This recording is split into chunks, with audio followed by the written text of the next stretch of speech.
I stared at my mother across the mahogany table, her manicured nails drumming impatiently against the wood, and felt the phantom pain of everything that was about to happen. Everything that had already happened. Everything I died from. "Rachel, you're being unreasonable," she said. Her voice, that perfect blend of disappointment and controlled anger I'd heard 1,000 times before. In another life. In my first life. Daniel made one mistake. One, you can't destroy his career over one mistake. One mistake. That's what she'd called it then, too.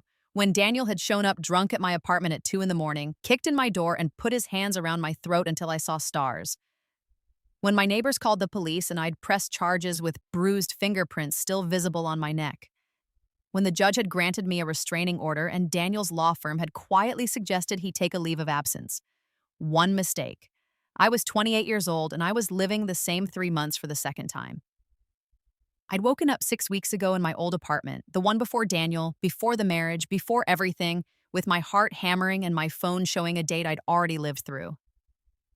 March 15th, the day Daniel would ask me to dinner for the first time. I'd spent those 6 weeks in a haze of disbelief and then grim, crystalline clarity. I'd avoided him completely, changed my routine, blocked his number. I thought I could prevent it all by simply never meeting him. But the universe, or fate, or whatever cruel force had given me this second chance, had other plans. 3 weeks ago, he'd rear-ended my car at a stoplight. Fate, he'd called it, that dazzling smile already in place. I'd driven away without giving him my number, but he'd found me anyway. He always found me. This time, when he showed up at my apartment uninvited after I'd refused a third date, when he wouldn't leave, when his friendly persistence turned to angry insistence, I'd called the police immediately. I didn't try to de-escalate. I didn't worry about his feelings or his reputation. I'd already died once for those concerns. The restraining order had been granted 4 days ago. And now my family sat around me in my parents' dining room, my mother, my father, my older brother James, with Daniel's parents and his sister across from them. 6 people who loved me, supposedly. 6 people who would rather sacrifice me than endure discomfort. "He's about to make partner at the firm," Daniel's mother, Patricia, added, dabbing at her eyes with a tissue.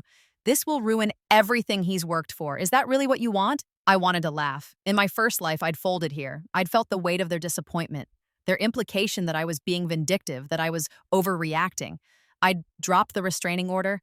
Daniel had thanked me with flowers and that apologetic smile.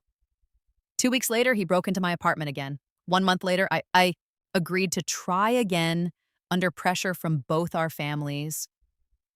6 months later, we were engaged. A year later, married. 18 months after that, I was dead. "What I want," I said slowly, meeting my mother's eyes, "is to not be murdered." The room went silent. My father cleared his throat uncomfortably. James shifted in his seat. "Rachel," Patricia said, her voice sharp now, the tears gone. "That's incredibly dramatic. Daniel would never—" He put his hands around my throat. I touched my neck where the bruises had faded weeks ago.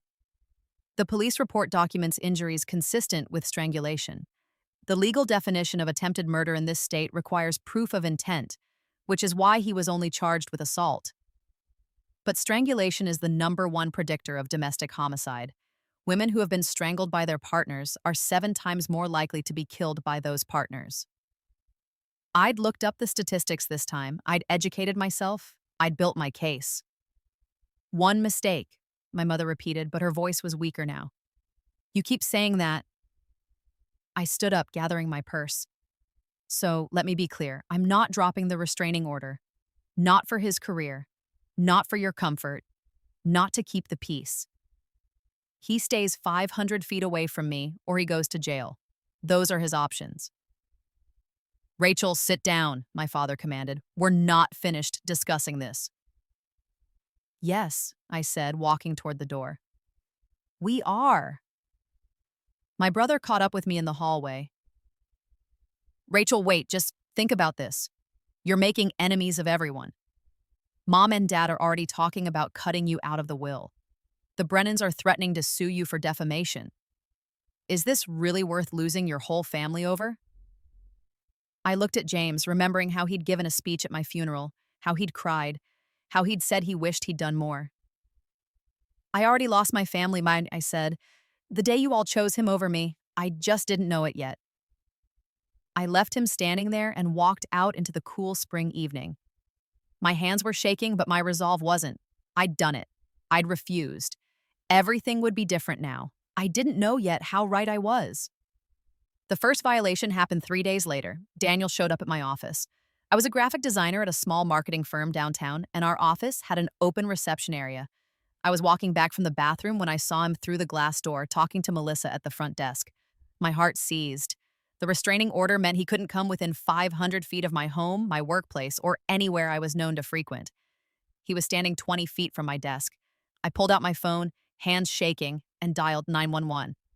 He looks upset, Melissa was saying as I approached, her voice concerned. Maybe you should... Rachel, your ex is here. I know, I said, keeping my distance, keeping the reception desk between us. Hi, I need to report a restraining order. Violation. 447 Market Street, 3rd floor. He's here now. Daniel's face went from pleading to angry in an instant. Rachel, don't be ridiculous. I just need 5 minutes. 5 minutes to talk to you. That's all I'm asking. You're violating a court order, I said, my voice steady despite my hammering heart. In my first life, I'd have been embarrassed. I'd have worried about making a scene, about what my coworkers thought. Now I knew that embarrassment was a small price for survival. The police are on their way. You need to leave. This is insane. He slammed his hand on the reception desk, making Melissa jump. You're treating me like a criminal over one argument, I finished. One bad night, one mistake. That's how you describe assaulting me? My coworkers were emerging from their offices now, drawn by the commotion. My boss, Martin, stepped forward. Sir, you need to leave now. Stay out of this, Daniel snapped. Rachel, please, just drop this restraining order bullshit and talk to me like an adult. No. His face went red. Do you have any idea what you've done to me? I'm on administrative leave. My colleagues look at me like I'm a monster. My mother won't stop crying. All because you assaulted me, I said again. All because you put your hands around my throat and squeezed until I couldn't breathe? Yes, Daniel, that tends to have consequences. The elevator dinged. 2 police officers stepped out. I'd never been so grateful to see a uniform in my life. That's him, I said, pointing. That's Daniel Brennan. I have a restraining order against him, and he came to my workplace. The officers approached Daniel, who immediately changed tactics. His shoulders slumped. His voice went soft and reasonable. Officers, there's been a misunderstanding. I just came here to talk to my fiancé. Ex-fiancé? I interrupted. We've never been engaged. About dropping this ridiculous restraining order. I didn't realize coming to her workplace counted as a violation. I thought it was just her home. One of the officers, a woman with steel gray hair pulled back in a tight bun, gave him a flat look. The restraining order specifies her workplace. It's in the document you were served. I don't remember. Sir, turn around and put your hands behind your back. Daniel's eyes went wide. Wait, you're arresting me? For what? Violating a restraining order. The officer pulled out her handcuffs. You have the right to remain silent. I watched as they cuffed him, as they led him to the elevator, as he craned his neck to look back at me with an expression of pure hatred. In my first life, I'd never seen that look. He'd been so good at hiding it, so skilled at playing the remorseful boyfriend, the misunderstood romantic, the guy who just loved me too much. Now the mask was cracking. Are you okay? Martin asked once they were gone. I nodded, realizing I was shaking. Yeah, I'm okay.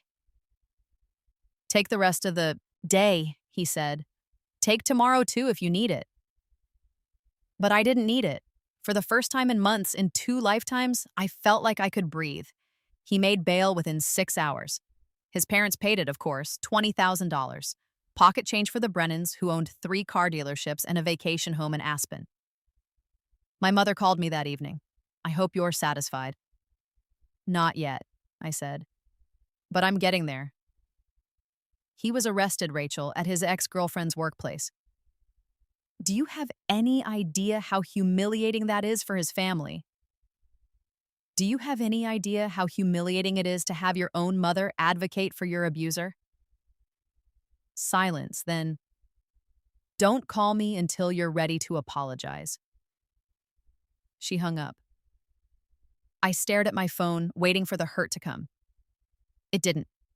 Or maybe it was just buried under the bigger hurt, the older hurt, the one from my first life where my mother hadn't come to my funeral because she was too upset. James had told me that detail during one of his drunken reminiscences. He hadn't meant for it to slip out, but it had, and I'd carried it with me to my grave.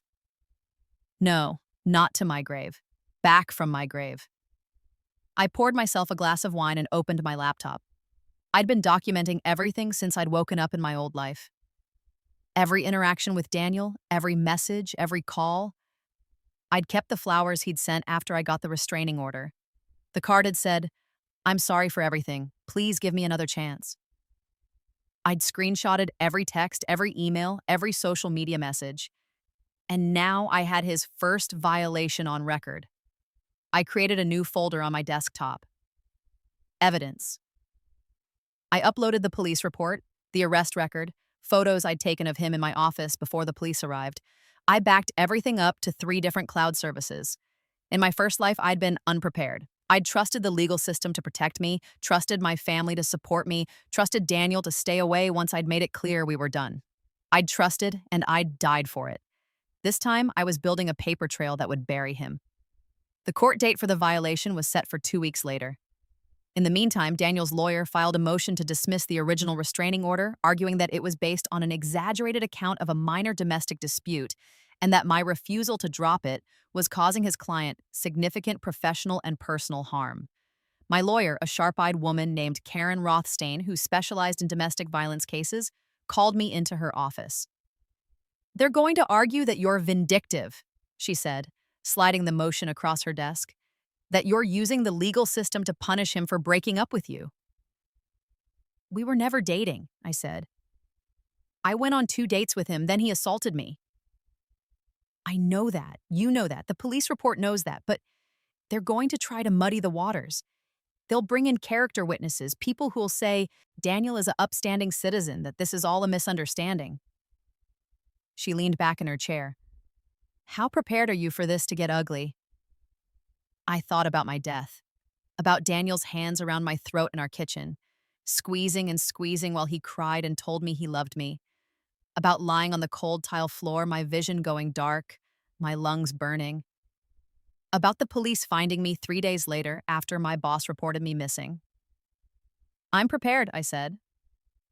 Karen studied me for a long moment. "Okay, then let's win this." The hearing was held in a small courtroom with fluorescent lights and tired-looking carpet. Daniel sat with his lawyer, a silver-haired man in a suit that probably cost more than my car. He looked respectable, subdued, every inch the wronged party. I sat with Karen and tried not to throw up. My parents weren't there, neither was James. Daniel's entire family was, though, his parents, his sister, his aunt and uncle, a show of support, a show of force. The judge, a middle-aged black woman with reading glasses perched on her nose, called the court to order. "We're here regarding case number 2024-CV8847, Rachel Morrison versus Daniel Brennan. The petitioner has requested a continuation of a temporary restraining order, while the respondent has filed a motion to dismiss. We'll also be addressing the alleged violation of the temporary order. Mr. Coleman, you may proceed." Daniel's lawyer stood, smoothing his tie. "Your Honor, my client is a young man with no prior criminal record, a promising career, and deep ties to this community. The restraining order against him is based on a single incident, an argument between 2 people who were dating, that has been blown entirely out of proportion." "They weren't dating," Karen said, not standing. "Ms. Morrison went on 2 dates with Mr. Brennan and then declined to see him again. He showed up at her apartment uninvited, refused to leave, and assaulted her when she tried to call for help." "An argument that got heated," Coleman countered, "for which my client has expressed deep remorse." "He made a mistake, Your Honor. One mistake. and Ms. Morrison is using the legal system to destroy his life over it. Judge Harrison looked at me. Ms. Morrison, can you describe what happened the night of the incident? I stood, my legs shaky, but my voice clear. This was the moment where I'd failed in my first life. Daniel and I went on 2 dates, I said. I wasn't interested in continuing the relationship, and I told him so. He kept texting me, calling me, showing up at places he knew I'd be. When I blocked his number, he created new numbers to contact me from.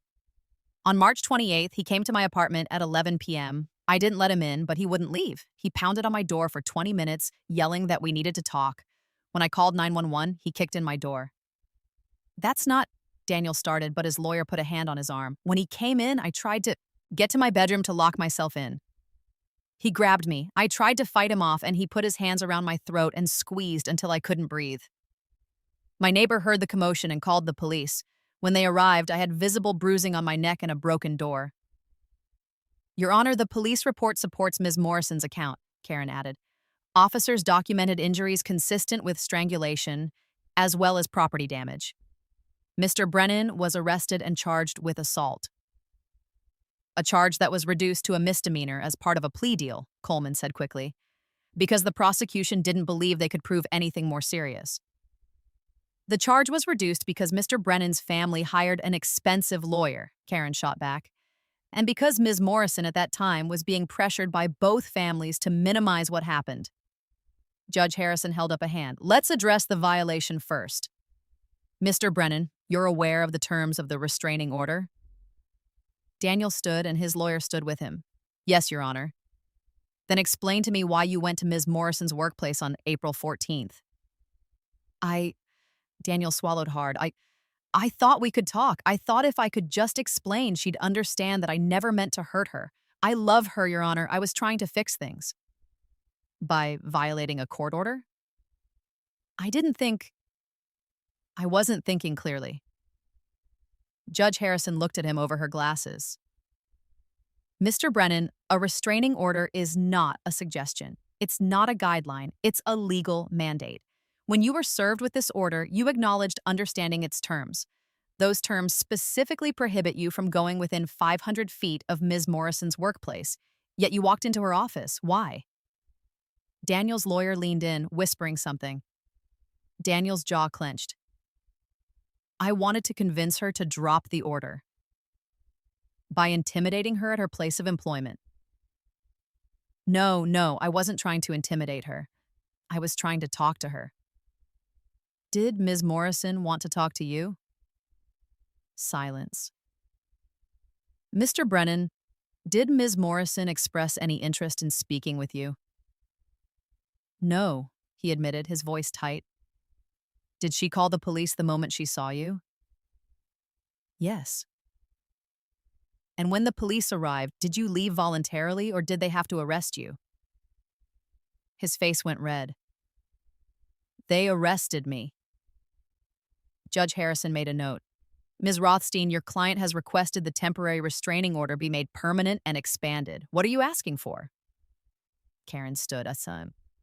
Your Honor, Ms. Morrison is asking for a 5-year restraining order that prohibits Mr. Brennan from contacting her in any way. No phone calls, no texts, no emails, no social media contact, no third-party contact. He is to stay at least 500 feet away from her home, her workplace, her gym, her regular grocery store, and any location where she is present. Any violation should result in immediate arrest and prosecution. Your Honor, that's excessive, Coleman protested. My client has already demonstrated remorse. He's in therapy. He's taking anger management classes. A 5-year restraining order will destroy his career and his reputation. His career and reputation aren't my concern, Judge Harrison said coolly. Ms. Morrison's safety is. Mr. Brennan, I'm issuing a permanent restraining order for 5 years. You are to have no contact with Ms. Morrison whatsoever. If you see her in public, you turn around and go the other direction. If you're at an event and she arrives, you leave. If you violate this order again, you will be prosecuted to the fullest extent of the law. Do you understand? Daniel's face had gone from red to white. Your Honor, do you understand? Yes, he forced out. As for the violation that occurred on April 14th, I'm referring this matter to the district attorney's office for prosecution. Bailiff, please provide Mr. Brennan with the information for his mandatory court appearance. She banged her gavel. This hearing is adjourned. I stood there, dizzy with relief and disbelief. Karen was shaking my hand, saying something about how well it went. Daniel was talking furiously with his lawyer, his face a mask of barely controlled rage. As we left the courtroom, I felt his eyes on my back, but I didn't turn around. I didn't give him the satisfaction. I'd won the first battle. The calls from my family started that night. First James, then my father, then my mother. I didn't answer. I knew what they'd say. I'd heard it all before in another life. I was being difficult. I was destroying a young man's future over a misunderstanding. I was embarrassing the family. Instead, I poured myself a glass of wine and sat on my balcony looking out at the city lights. My phone buzzed with texts. Mom, answer your phone. We need to talk. James, you're making a huge mistake. The Brennans are furious. Dad, call your mother, now. I turned off my phone and listened to the sounds of the city, cars honking, people laughing somewhere in the distance, life going on indifferent to my small victory. In my first life, I'd felt guilty. I'd believed them when they said I was overreacting. I'd dropped the restraining order, and Daniel had thanked me with flowers and apologies and promises he never kept. 6 months later, we were engaged. He proposed at a family dinner with both sets of parents there, and I felt too cornered to say no. My mother had cried with happiness. His mother had hugged me and welcomed me to the family.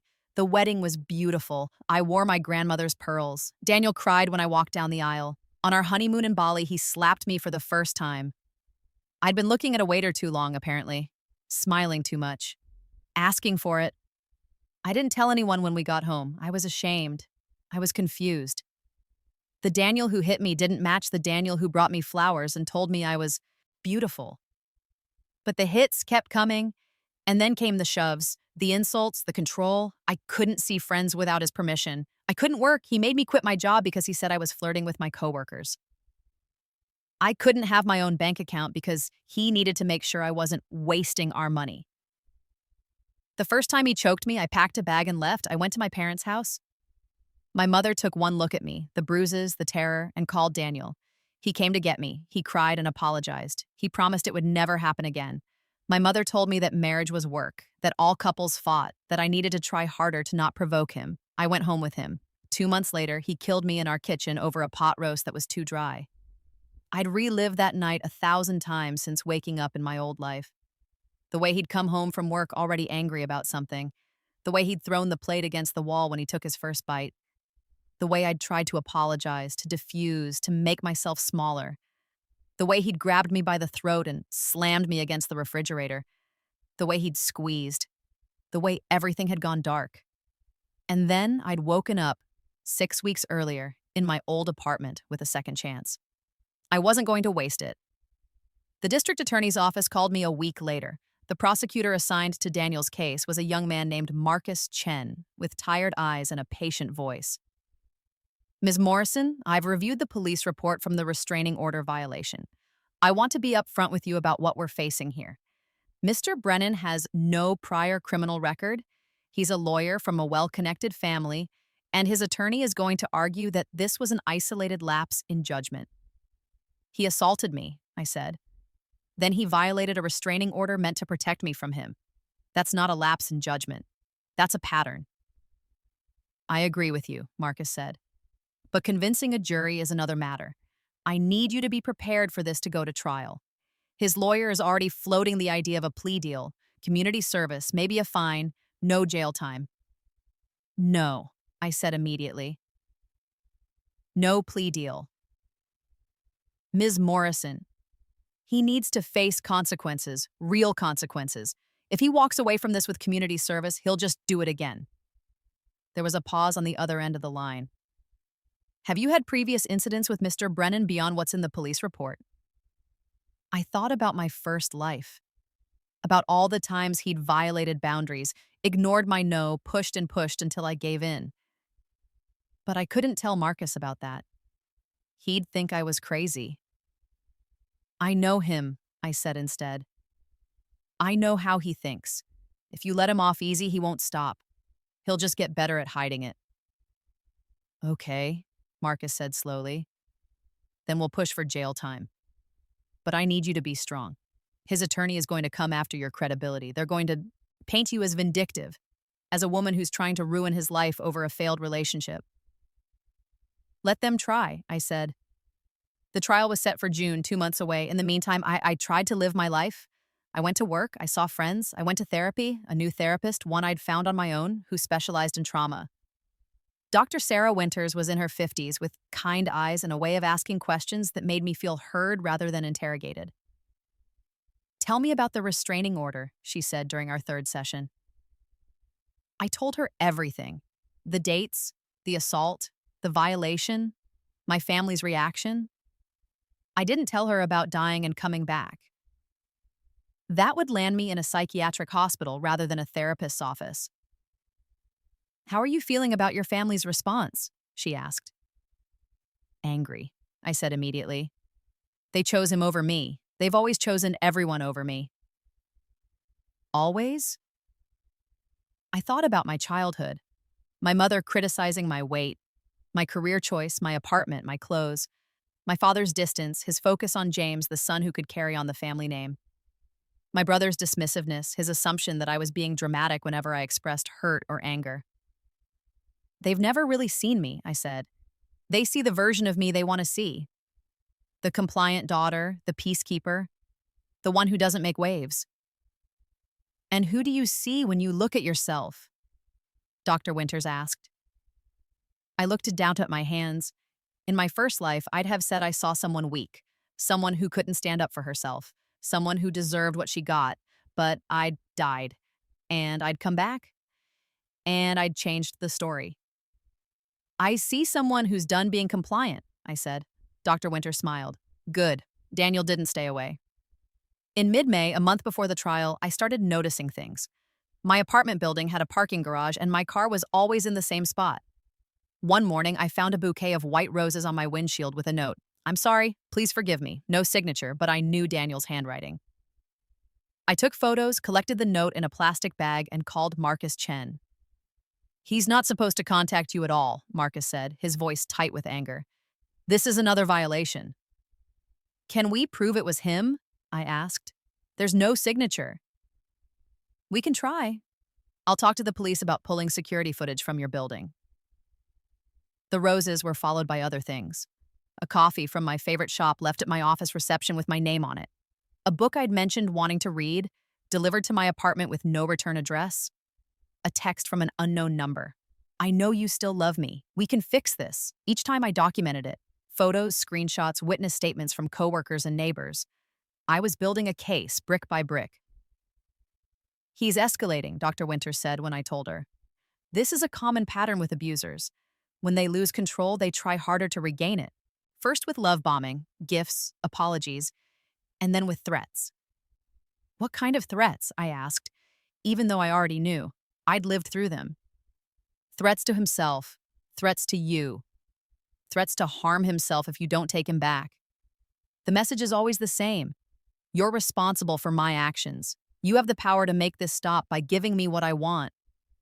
The threats came a week later. I woke up to 47 missed calls and 89 text messages from different numbers, all from Daniel. You're ruining my life. I've lost everything because of you. My firm let me go. I hope you're happy. My parents won't even look at me. This is all your fault. I loved you and you destroyed me. If something happens to me, it's on you. I can't live without you. I'm going to make you understand what you've done. The messages went on, cycling between self-pity and rage. I screenshotted every single one and sent them to Marcus. He called me within an hour. Rachel, I need you to take this seriously. These messages suggest he might be planning to harm himself or you. I'm going to request an emergency hearing to revoke his bail and have him taken into custody until the trial. Will that work? I asked. I don't know, he admitted, but we have to try. The emergency hearing was scheduled for the next day. I sat in the same courthouse in the same tired room with the same judge. Daniel wasn't there. His lawyer stood alone, looking harried. Your Honor, my client is currently under psychiatric care, Coleman said. He's been under enormous stress, and he had a mental health crisis. The messages were sent during a manic episode. He deeply regrets them. Deeply regrets harassing Ms. Morrison with nearly 90 threatening text messages? Judge Harrison's voice was ice. Where is your client, Mr. Coleman? He's been admitted to Riverside Psychiatric Hospital for a 72-hour hold. His doctors felt he was a danger to himself. But not a danger to Ms. Morrison? Coleman hesitated. He's receiving treatment, Your Honor. Judge Harrison looked at the stack of screenshots Marcus had submitted. Mr. Brennan has now violated the restraining order multiple times. He's sent gifts, messages, and threats. He's demonstrated a complete disregard for this court's authority. When he's released from psychiatric care, he's to be taken into custody immediately. Bail is revoked. Coleman's face went pale. Your Honor, that's my ruling. This man is a threat, and Ms. Morrison's safety is paramount. We're done here. I should have felt relief. Instead, I felt dread. I knew Daniel. I'd been married to him, lived with him, died by his hand, and I knew that backing him into a corner wouldn't make him surrender. It would make him desperate. 3 days later, he was released from the hospital. The police were supposed to pick him up and transport him to jail to await trial. But when they arrived, he was gone. He'd walked out of the hospital that morning and disappeared. An arrest warrant was issued. His face was on the news. Local attorney wanted for violating restraining order. His parents released a statement asking him to turn himself in. The police watched my apartment, my workplace, anywhere he might go looking for me. But Daniel was smart. He'd graduated top of his class from law school. He knew how to disappear. I stopped sleeping. Every sound in my apartment made me jump. I installed extra locks on my doors, kept my phone charged and close, slept with a baseball bat next to my bed. Dr. Winters recommended I stay with a friend. I went to stay with my coworker, Julia, who had a spare room and a very large, very protective German shepherd named Bear. How long is this going to go on? Julia asked over wine one night. I don't know, I said honestly. Until they find him, or until... I didn't finish the sentence. Until he finds me. Until this ends the way it ended before, but I was ready this time. I had my phone on me always. I had a panic button app that would alert the police and send my location. I had pepper spray in my purse, my car, my desk drawer. I'd taken a self-defense class. In my first life, I'd been a victim. In this life, I refused to be. He came for me on a Tuesday. I was leaving work late. I'd been putting in extra hours on a project, trying to keep my mind occupied. The parking garage was nearly empty, just a few cars scattered across the dimly lit levels. My car was on the 3rd floor, in my usual spot near the elevator. I had my keys out, my finger on the panic button app, my eyes scanning the shadows. I was almost to my car when I heard footsteps behind me. I spun around. Daniel stood 10 feet away, looking like he hadn't slept in days. His clothes were rumpled, his hair unwashed, his eyes red-rimmed and wild. Rachel, he said, and his voice cracked. Finally, I've been waiting for you. My thumb hit the panic button. The police are on their way. You need to leave. I'm not leaving until you listen to me. He took a step forward. I took a step back, putting my car between us. You've ruined everything. Everything. Do you understand that? I lost my job. My family won't talk to me. I'm going to jail because of you. You're going to jail because you violated a restraining order, I said, my voice steady despite my racing heart. Because you can't take no for an answer. Because you're dangerous. I'm not dangerous, he screamed, and the sound echoed off the concrete walls. I love you. I've always loved you. We were supposed to be together. We were never together, I said. We went on 2 dates. I said I wasn't interested. You assaulted me. That's not love, Daniel. That's obsession. He was crying now, tears streaming down his face. You don't understand. You don't understand what you mean to me. I can't live without you. Yes, you can. You just don't want to. He lunged forward and I ran. I got in my car and locked the doors just as he reached the handle. He pounded on the window, screaming, "Open the door! Open the fucking door!" I started the engine. He threw himself against the car, trying to block me. I reversed, my heart in my throat, and he stumbled backward. In my rearview mirror, I saw him pull something from his jacket, a gun. Time seemed to slow down. I saw him raise it, saw his face twisted in rage and desperation. I ducked as the window shattered, glass spraying everywhere. The bullet hit the headrest where my head had been a second before. I slammed on the gas and drove straight at him. He dove out of the way, and I sped toward the exit, glass crunching under my tires, my whole body shaking. Behind me, I heard sirens. The panic button had worked. The police were here. But Daniel was running, disappearing into the stairwell, and I knew with absolute certainty that this wasn't over. They caught him 4 hours later. He'd gone to my apartment building, Julia's apartment building now, where I'd been staying. The police had officers stationed there, waiting for him. When Daniel tried to break in through a back entrance, they arrested him. This time, there was no bail. This time, the charges were attempted murder, assault with a deadly weapon, stalking, and multiple counts of violating a restraining order. This time, they had him on video. The parking garage cameras had caught everything. Him waiting for me, him pulling the gun, him firing. Marcus Chen called me at the hospital where I was being treated for minor cuts from the glass. "We've got him," he said, and I could hear the relief in his voice. "He's not getting out. We're pushing for the maximum sentence on all charges." "How long?" I asked. "With the attempted murder charge? 20 years minimum, maybe more." I closed my eyes. 20 years. He'd be almost 50 when he got out. I'd be almost 50, a lifetime away. But I knew from experience that sometimes men like Daniel got out early. Good behavior.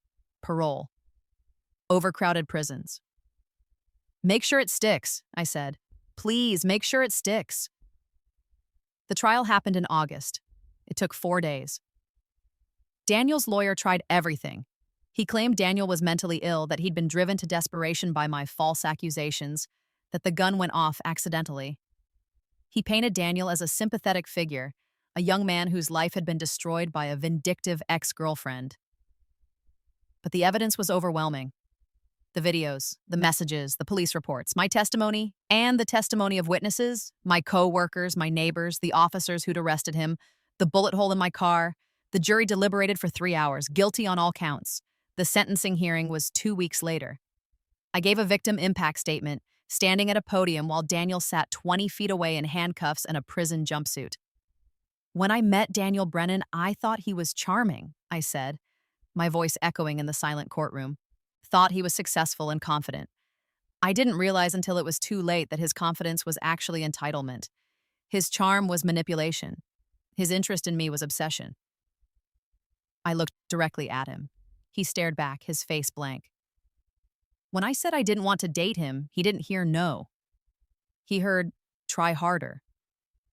When I got a restraining order, he didn't see consequences. He saw an obstacle to overcome. When I went to the police, when I went to court, when I documented everything he did, he still didn't stop. Because in his mind, my autonomy doesn't matter. My safety doesn't matter. My life doesn't matter. The only thing that matters is what he wants. My hands were shaking. Karen put a hand on my shoulder. "He tried to kill me," I said. "He fired a gun at me in a parking garage because I wouldn't take him back. And I know that if he's given the chance, he'll try again. Because men like Daniel don't stop. They escalate, they adapt, they wait." I took a breath. "I'm asking this court to give him the maximum sentence. Not because I want revenge, but because I want to live. I want to live without fear. I want to go to work without checking my back seat. I want to sleep without nightmares. I want to exist in the world as a person, not as a target."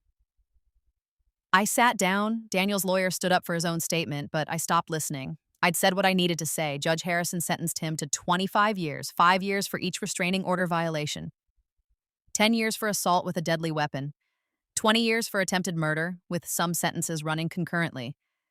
25 years total. He'd be 53 when he got out. I'd be 53. It wasn't life, but it was enough. My mother called me after the sentencing. I almost didn't answer, but curiosity won out. "Rachel," she said, and her voice was small. "I saw the news." "Yeah. I didn't know. I didn't realize that he tried to kill me? That he fired a gun at me?" My voice was hard. "What did you think would happen, Mom? When you told me to drop the restraining order? When you chose his comfort over my safety? What did you think the outcome would be?" She was crying. "I'm sorry. I'm so sorry." "I know you are," I said. "But sorry doesn't fix this. Sorry doesn't give me back the sleep I've lost or the months of fear or the knowledge that my own family would sacrifice me to avoid awkwardness with the neighbors. That's not. It is, though. It is exactly what you did. And I can forgive you eventually, maybe. But I can't forget. And I can't trust you. Not with anything that matters. Rachel, please. I need to go, I said, and hung up. I turned off my phone and sat in my car outside the courthouse. Karen had offered to take me for a drink to celebrate, but I didn't feel like celebrating. I felt wrung out, emptied, like I'd just finished running a marathon. But I'd won. I'd survived. I'd changed my fate. Life moved on. Stayed at Julia's for another month, then moved to a new apartment across town. Fresh start, new neighborhood, no memories. I got a new car. The old one was evidence, impounded until the trial was over, and even after I got it back, I couldn't stand to drive it. Too many nightmares. Work was good. Martin gave me a raise and a promotion, senior designer, with my own office and more responsibility. I threw myself into it, working long hours, taking on new clients, building a portfolio I was proud of. I made new friends. I went on a few dates, carefully, cautiously, always with a background check first. I wasn't ready for anything serious, but it was nice to remember what normal dating looked like. Coffee, dinner, a movie, no stalking, no violence, just normal. My family reached out occasionally. James sent texts every few weeks trying to rebuild what we'd had. My father sent a stiff email saying he hoped I was doing well. My mother sent cards, birthday, Christmas, Easter, with long handwritten notes about how sorry she was, how much she regretted her actions, how she hoped I'd forgive her someday. I read them. I didn't respond, not yet. Maybe not ever. Dr. Winters helped me work through the anger, the betrayal, the complicated grief of losing your family while they're still alive. You don't owe them forgiveness, she said. Forgiveness is something you give when you're ready, if you're ready. It's not something they can demand. I keep thinking about the other version, I said. The timeline where I dropped the restraining order, where I married him, where I died. It was the closest I'd come to telling her the truth, that I'd lived that timeline, that I'd died in it. But you didn't, she said gently. You made different choices. You survived. Because I knew what would happen if I didn't. Does it matter why you survived? You did. You're here. That's what counts. I wanted to believe her.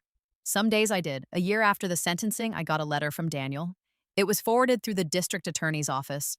He wasn't allowed to contact me directly, but victims could receive letters through official channels if they chose to. Marcus called to ask if I wanted it. What does it say? I asked. I haven't read it. It's sealed, but you don't have to read it if you don't want to. I can send it back or destroy it. I thought about it for a long time. The smart thing, the healthy thing, was to say no, to refuse to engage, to let him fade into the past where he belonged. But I was curious, and I'd learned that pretending things didn't exist didn't make them go away. Send it, I said. The letter arrived 3 days later. I sat at my kitchen table with a glass of wine, staring at the envelope for 10 minutes before opening it. Rachel, I've been here for a year now, and I've had a lot of time to think. The therapist they assigned me says I need to take accountability for my actions. She says I need to understand the harm I caused.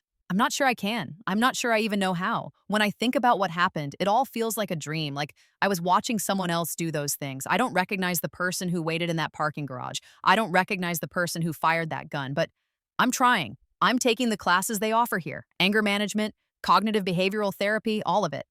I'm trying to understand why I did what I did, why I couldn't let go, why your rejection felt like the end of the world. My therapist says I have a fear of abandonment rooted in childhood trauma. My lawyer says I had a mental break. My parents say you drove me to it. I don't know what's true anymore. All I know is that I ruined my life and I ruined yours, and I can't take any of it back. I'm sorry. I know that doesn't mean anything. I know it doesn't fix anything, but I'm sorry. I hope you're happy. I hope you're living the life you wanted. I hope you never think about me. Daniel, I read it twice, then put it back in the envelope. I didn't cry. I didn't feel angry. I just felt tired. He still didn't get it. Even after a year of therapy, even after 25 years of consequence, he still framed it as something that happened to him.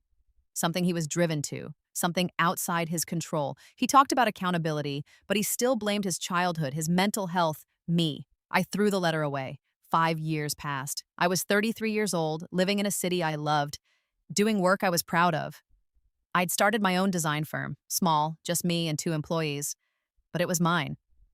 I had friends who knew my story and loved me anyway. I had a cat, a studio apartment with exposed brick and too many plants, a routine that felt safe and mine. I'd gone on more dates, had a few short relationships that ended amicably. Nothing serious. I wasn't sure I wanted serious. The idea of trusting someone that much again still felt impossible some days. But I was happy, or as close to happy as I could manage. My family and I had reached a sort of detente. I saw them on holidays, Thanksgiving, Christmas, and we kept things surface level. My mother tried sometimes to go deeper, to apologize again, to rebuild what we'd lost. I let her try. I didn't help. James had gotten married. His wife, Lauren, was kind and didn't push. She treated me like a person rather than a puzzle to solve, and I appreciated that. My father never apologized. I didn't expect him to. He showed love through actions rather than words. He'd helped me move into my new apartment, had co-signed my business loan, had shown up when I needed him, even if he couldn't say the words I wanted to hear. It wasn't perfect, but it was something. And then, 5 years after the sentencing, I got another letter from Daniel. This one was different. It was typed rather than handwritten, formal rather than emotional. Rachel, I'm writing to inform you that I'm up for parole next month. My lawyer thinks I have a good chance. I've been a model prisoner. I've completed all the rehabilitation programs. I have a job lined up on the outside. I'm required to notify you as part of the parole process. You have the right to submit a statement to the parole board. You have the right to attend the hearing. I want you to know that I'm not the same person I was 5 years ago. I've changed. I've grown. I understand now what I did, and I take full responsibility for it. I'm not asking for your forgiveness. I know I don't deserve it, but I am asking you to consider not opposing my parole. I've served my time. I've done the work. I'm ready to move on with my life, and I hope you are too. Daniel. I read the letter 3 times, my hands shaking. Parole. After only 5 years. He'd been sentenced to 25, and they were considering letting him out after 5. I called Marcus immediately. He was at the DA's office now, a senior prosecutor, but he remembered my case. I was going to call you, he said. I just found out yesterday. I'm sorry, Rachel. With the overcrowding in the prisons, they're reviewing anyone who's been a model prisoner. He tried to kill me, I said. He violated a restraining order multiple times. He stalked me. He shot at me. And they're letting him out after 5 years? The parole board will consider all of that, and they'll consider your statement if you want to submit one. But Rachel, I need to be honest with you. He has a good shot at getting out. He's done everything right while he's been inside. No infractions, no problems. He looks rehabilitated on paper. On paper, I repeated. What about in reality? I don't know, Marcus admitted. No one does. That's the gamble with parole. I hung up and sat in silence for a long time. Then I pulled out my laptop and started writing my statement. The parole hearing was held on a cold Tuesday in November. I drove 2 hours to the prison, parked in the visitor lot, and walked into the administrative building with my statement printed and ready. The hearing room was small, a table, a few chairs, fluorescent lights. The parole board consisted of 3 people, 2 men and a woman, all middle-aged and tired-looking. Daniel sat across from them with his lawyer, wearing prison clothes and handcuffs. He looked older, his face was thinner, his hair graying at the temples, but his eyes were the same, intense, focused, calculating. When I walked in, those eyes locked on me. I didn't look away.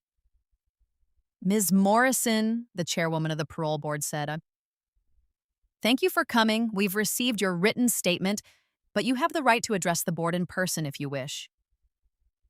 I do, I said, and stood. I'd practiced this speech 100 times. In my car, in my apartment, with Dr. Winters. I knew every word by heart. 5 years ago, Daniel Brennan tried to kill me, I began. He violated a restraining order multiple times. He stalked me. He threatened me. He waited in a parking garage and shot at me. The bullet missed my head by inches. I looked at the board, not at Daniel. His letter to you says he's changed, that he's done the work, that he takes full responsibility. But I've heard those words before, after the assault, after the first violation, after the second. Each time he promised he'd changed. Each time he got worse.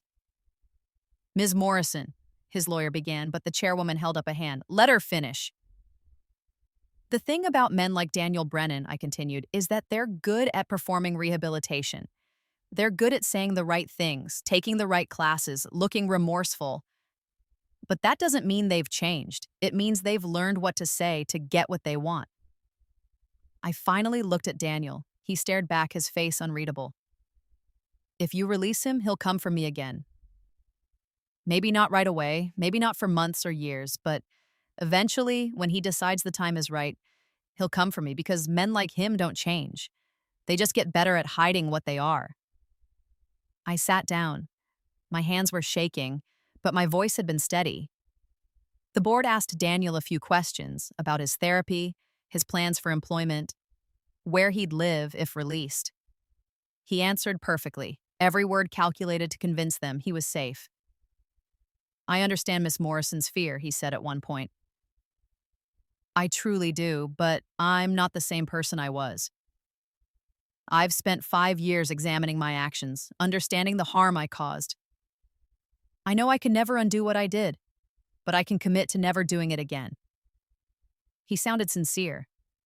If I didn't know better, I might have believed him. The board deliberated for 30 minutes. Then they delivered their decision. Parole denied. Mr. Brennan, while you've made progress during your incarceration, the board feels you need more time to demonstrate sustained behavioral change. The violent nature of your crime, combined with the pattern of escalation prior to your arrest, raises concerns about public safety. We'll review your case again in 2 years. Daniel's face went blank. Then, just for a second, I saw it. The flash of rage quickly suppressed. The mask slipping. The board saw it too. I watched the chairwoman's expression harden. Bailiff, please escort Mr. Brennan back to his cell. As they led him away, he looked at me one last time. And I saw the truth in his eyes. He blamed me. Still. Always. I drove home in a daze, pulled over at a rest stop halfway back, and cried for 20 minutes. Not from fear, from relief. 2 more years, at least 2 more years of safety. Dr. Winters had warned me that this might happen, that the parole process could be re-traumatizing, that each hearing would bring it all back. She'd offered to increase our sessions if I needed it. I called her from the parking lot. He didn't get parole. How do you feel? She asked. Like I can breathe again. Like I have 2 more years to live my life, without looking over my shoulder. That's good, Rachel. That's really good. We talked for a few more minutes, and then I drove home. I stopped at the grocery store, bought ingredients for pasta, and cooked myself dinner. I opened a bottle of wine, lit candles, put on music.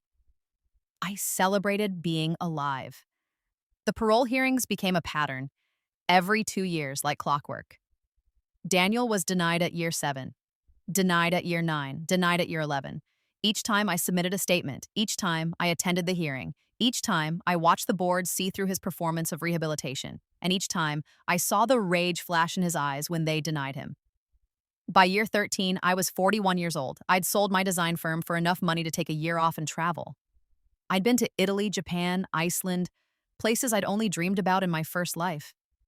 I'd published a book, a memoir about surviving domestic violence, about rebuilding after trauma.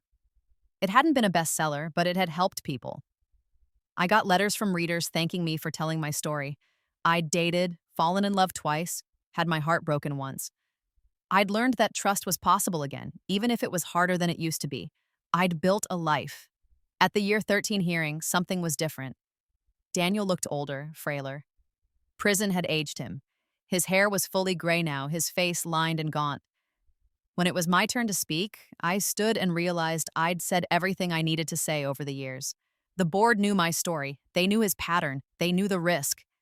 I don't have anything new to add, I said. I just want to live my life without fear. That's all I've ever wanted. The board deliberated for only 10 minutes this time. Parole denied, review in 5 years. 5 years, the longest gap yet. Maybe they were finally seeing what I'd seen all along. At year 18, I was 46 years old. I'd remarried, a kind man named Thomas who knew my whole story and loved me anyway. We had a small house outside the city, a garden I spent hours tending, two rescue dogs who slept on our bed. I hadn't thought about Daniel in months, hadn't checked the prison records, hadn't worried about parole dates. I'd moved on. And then I got the notification.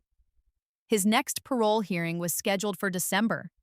And this time, the preliminary recommendation from his caseworker was approval. I called Marcus, now the district attorney. I saw, he said, Rachel, I'm going to be honest with you. 18 years is a long time. He's in his late 40s now. He has no infractions on his record. The system is designed for rehabilitation and reintegration. They're going to let him out eventually. What if he comes for me? I asked. Then we arrest him, we prosecute him, we put him back in prison. What if he kills me first? Silence. Rachel, Marcus said finally, I can't promise you that won't happen. I wish I could. But the best I can do is make sure the system is watching him. Make sure he knows that any violation, any contact will send him back inside immediately. It wasn't enough, but it was all he had. I went to the hearing. Thomas came with me, holding my hand in the waiting room. The board looked different, all new members, none of them familiar with my case beyond the files. They asked their questions. Daniel answered perfectly, as always. But this time, when they asked about his plans if released, he had details.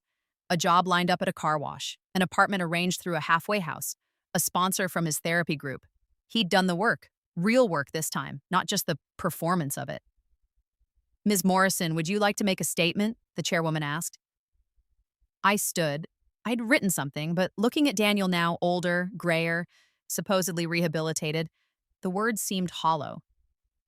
I've been coming to these hearings for 18 years, I said instead. 18 years of telling you the same story. 18 years of asking you to keep me safe. And for 18 years you have, but I know I can't ask that forever. I took a breath. If you release him, I'm asking for one thing. Make sure he knows that any contact with me, any violation of the restraining order, any attempt to find me or hurt me, will put him back in prison for the rest of his life. Make sure he knows I'm not someone he can revisit. Make sure he knows that chapter is closed. The board nodded. They deliberated for an hour. Parole approved, with conditions. He'd be released in 30 days. He'd be on supervised parole for 7 years. He was prohibited from coming within 1,000 feet of me or my home. Any violation would result in immediate reincarceration. I walked out of that hearing feeling numb. Thomas drove us home. I sat in the passenger seat and watched the world go by and tried to process that Daniel Brennan was going to be free in a month. We could move, Thomas offered. Sell the house, start over somewhere new. He won't know where to find us. I thought about it, about running, about spending the rest of my life looking over my shoulder. No, I said. I'm not running from him again. This is my life. My home. If he comes near me, the police will handle it. Thomas squeezed my hand. Okay, then we stay and we live. Daniel was released on January 15th.